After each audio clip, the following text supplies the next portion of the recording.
It's been a very positive year for the regulator. I think many people know that our vision is of charities that you can trust and that provide public benefit. And everything we do is really meant to underpin and strengthen public trust and confidence in charities.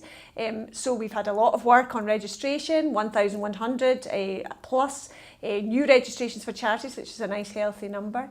We've done a lot of work in trying to prevent charities from getting into problems, our preventative work, which is a big part of what we do. We understand that most charities are doing whatever they can to make sure they're doing stuff right, but they need to have the information. They need to have the information in a way that they can use and that's accessible to them.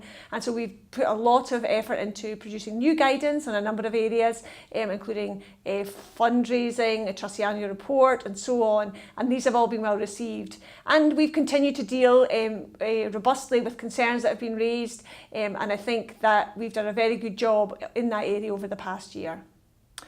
I think a big highlight for me and for many of us working in the regulator was the results of the public surveys, the public and charity surveys that we do every couple of years, and we got the results just towards the end of this financial year, and it showed that public trust and confidence in charities had not gone down. It was pretty stable, and considering we'd had a lot of negative press during the year, and particularly at the beginning of this calendar year, that was a really great and positive result. Now, we're not going to be complacent about that, and I don't think charities should be either, but still it's very good to know that the public still hold charities in their hearts with a good level of trust and confidence. We're very happy about that. I think another highlight for me was really the big event that we did in Glasgow this year as part of our series of Meet the Charity Regulator events, which we always very much enjoy because we get out and about and talk to trustees and people who work with charities. We had a massive number of people at the event, which was great. But what was more important is that we're getting much better about making these events accessible. And we had BSL, British Sign Language translation there on the day. We're also videoing these events now so they can actually be online and be as accessible as possible for everybody. So again, that was a pretty big highlight for us. And I think the other thing I would say, personally, we've produced this registration logo. We know that one of the things that really gives people trust in charities is knowing that they're properly regulated. And being able to show that is a very positive thing for charities. So we produced a charity registration logo, and the uptake has been fantastic, and we'll be continuing to push that this year. So these are a few highlights from the last year. There's a number of key areas that I think have been thrown up during the last year that we would want charities to be thinking about over the coming year and doing some work on. And the first one has to be safeguarding. We're all aware of the stuff that was in the media, in the press at the beginning of the year. It was really quite negative and quite difficult for some individual charities, but it did have an impact overall on charities across Scotland. We think safeguarding is just a right. People that have beneficiaries of charities need to be kept safe. If you're working with children or vulnerable adults, then you need to make sure your safeguarding policies are as strong as possible and as fit for purpose as possible. So getting that safeguarding bit is very important. And we have our interim guidance up now. You can have a look at that. And there's lots of good stuff coming out from other parts of the sector that will help with that.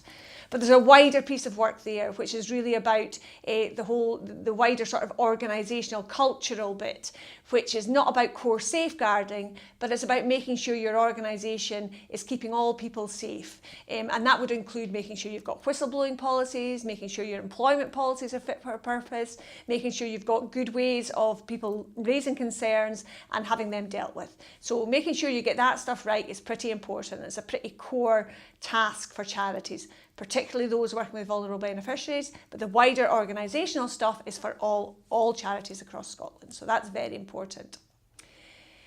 Sort of linked to that, we have a notifiable events regime, and we want people to tell us when they're getting into difficulties, significant difficulties, not tiny little difficulties, but when something is going to impact your charity in a way that might undermine public trust and confidence, then we want to hear about that. So we have a dedicated person dealing with these concerns, and we would like to hear about them early so that we can signpost you in the right direction, give the appropriate support, and make sure that we're well prepared with you to face any media, to face any problems that come up laterally. It's a sign of good governance. It's not us judging you. It's us saying, that's great, the charity's dealing with it. Thanks very much, let us know. So that's notifiable events. We'd like people to be thinking about that. A big thing, talking about notifiable events, a big thing that we have found this year is that there's been a growth in cybercrime across the sector, not just across the charitable sector, in fact across the whole of Scotland, small organisations, medium-sized organisations.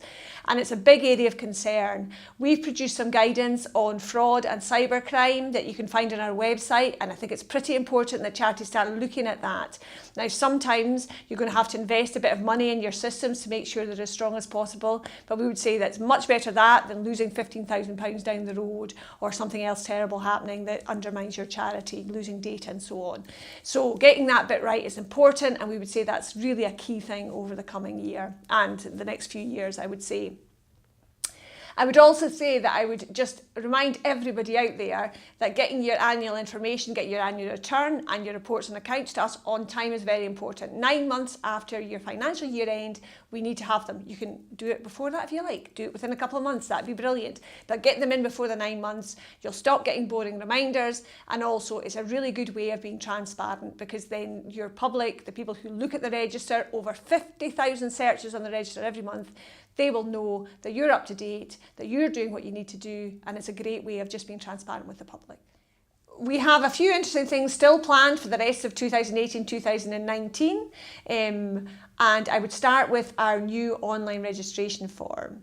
That should be coming very soon, and it will be hopefully a much better way of charities registering with us, and it will make us able to be much more effective as a regulator as well, make it a much more efficient way of using the information. It'll be more intuitive, it will ask the right questions of the right charities, and I think it will be easier all round in terms of registration. So we're looking forward to that, and that should be coming out in the next month or so that's great. We're also doing some updates to the charity register extracts. I've already mentioned how important that is, because so many people are searching the charity register. So we want to make sure the information is as clear as possible, and that will help people understand what it is charities are doing, how they're spending their money and so on. So that will be coming soon also. We have new guidance coming along. We've got some updated guidance on consents, because that was overdue a bit of an update. We're doing a piece of update on Scottish charity accounting, which will also be very helpful for charities. And we are doing a new piece of guidance on investment, which has been a big piece of work for us, because it's, as I say, it's totally new. We will be continuing to produce good guidance that's accessible for charities wherever we can find what are the best topics for doing that. We really do want to be as proportionate and preventative as possible. We know charities are trying their hardest. Most charities are trying their hardest to get stuff right, and we really want to help them in that journey. So please look out for any new guidance that's coming along. We have a couple of Meet the Charity Regulator events for the rest of this calendar year. We've got one in Motherwell and one in Oban. If you're anywhere near these places and you want to come along, please do. It's a fantastic opportunity, both to hear what we have to say, but sometimes the more interesting part is actually listening to what you have to say, your concerns and your questions to us, which often inform how we work in the following year, what kind of guidance we look at, what kind of frequently asked questions we put on the website, what kind of stuff we highlight in social media. So please do come along if you can. And if you're reading this after the last event, then have a look for our events that will be coming up in the next calendar year. Finally, we are also doing a piece of work internally about how we can modernise the Act. Clearly, we feel that we've had 10 years now, well over 10, we're up to about 12 years now as a regulator, and the Act has been pretty good, but there are a few areas that would allow us to be more effective as a regulator. So we're working closely with Scottish Government and hoping that we might be able to do some work on that over the next couple of years. So these are a few areas. I suppose I would just finish up by saying I think it has been a fantastic year for the regulator. I'd say it's an even more fantastic year for the charity sector. I know there's been some negative press, there's been difficult moments, but what we would say is we do really see a lot of the fantastic work that's going on, and we like to celebrate that. We like to celebrate the work that charity trustees are doing to make that happen. So let's hope for a good rest of the year and another good year in 2019-2020.